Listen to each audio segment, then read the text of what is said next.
When I first met Ethan, I never expected that one simple decision would lead to one of the most eye-opening experiences of my life.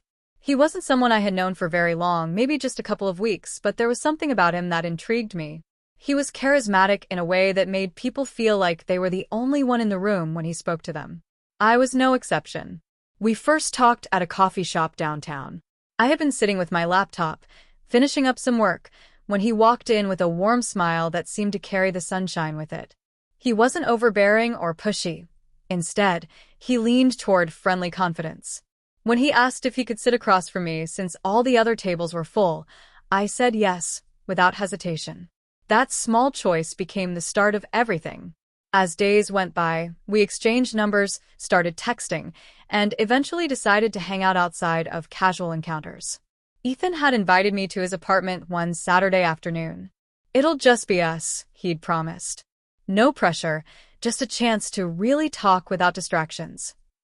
I believed him. He seemed genuine, and honestly, I was excited to spend time with him. That afternoon, I arrived at his place a little nervous. I had told myself to keep an open mind, but also to stay cautious. His apartment was on the second floor of an older building, the kind with creaky steps and the faint smell of wood polish.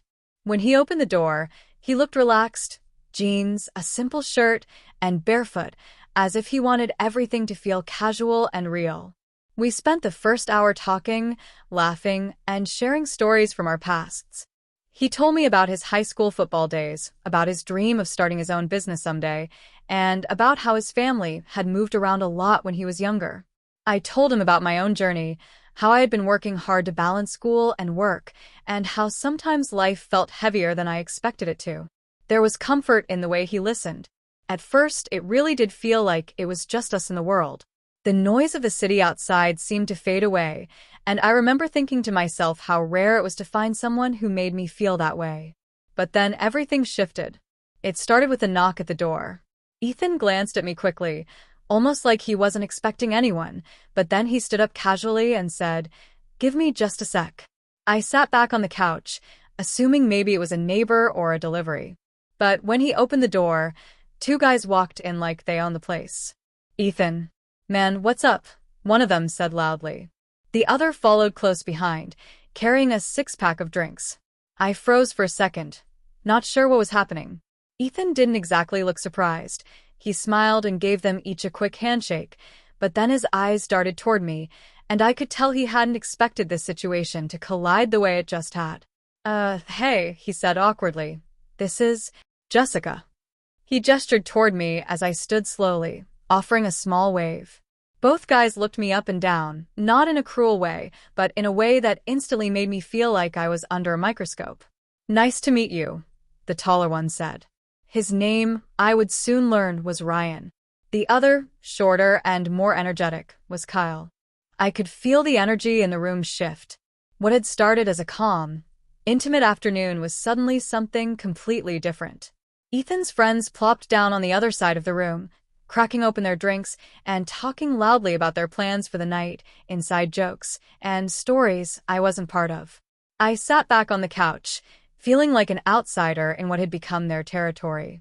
Ethan kept trying to pull me back into the conversation, asking me questions here and there, but every time I spoke, one of his friends would interrupt with a louder story or change the subject. I could tell Ethan noticed, but he didn't know how to fix it. At first, I thought maybe I was overreacting. Maybe I just wasn't used to being thrown into a group dynamic so suddenly. But as the minutes turned into hours, I couldn't help but feel uncomfortable. What made it worse was how his friends started nudging him, making comments that felt more like teasing. "Man, you didn't tell us you had company," Ryan said with a smirk. "Yeah," Kyle added. "Thought you'd be flying solo today." Ethan laughed it off, but I caught the way his jaw tightened slightly. He had wanted the afternoon to be just us. I knew that much. But now he was caught between wanting to make me comfortable and not wanting to upset his friends. I sat there quietly for a while, watching the three of them. That's when I realized something important. This wasn't about me being ignored or out of place. This was about me seeing a side of Ethan that I hadn't yet seen.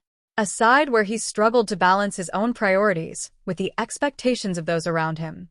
At one point, I excused myself to the kitchen just to breathe. I stood by the counter, gripping the edge, wondering whether I should just leave. But before I could make a decision, Ethan came in after me. "I'm sorry," he said softly, his voice lower than it had been all afternoon. "I swear, I didn't know they were coming over.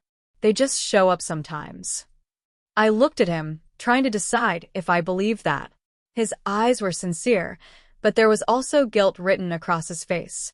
"You said it would be just us," I replied gently, not wanting to sound accusatory, but needing him to understand how I felt. "I know," he admitted, "and I wanted it to be. I wanted to just spend time with you. I don't know how to tell them no sometimes." That honesty struck me. Ethan wasn't just someone who could charm a room. He was also someone who struggled with boundaries. He wanted to please everyone, but in doing so, he ended up hurting the one person he had promised his time to. We stood there for a long moment, and then I told him the truth. "If you want to spend time with me, then spend time with me. But if you can't tell your friends that right now, maybe you're not ready for this." He looked stunned, but also thoughtful. For the first time that day, I could see the wheels turning in his mind. He nodded slowly and whispered, "You're right." When we walked back into the living room, Ethan did something I didn't expect. He looked at his friends and said, "Hey guys, I think tonight's not the best time. I'll catch up with you later." Ryan and Kyle exchanged looks, clearly surprised, but they didn't argue much.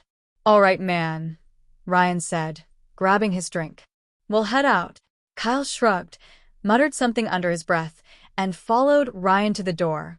When the door closed, the silence that filled the apartment felt different than before.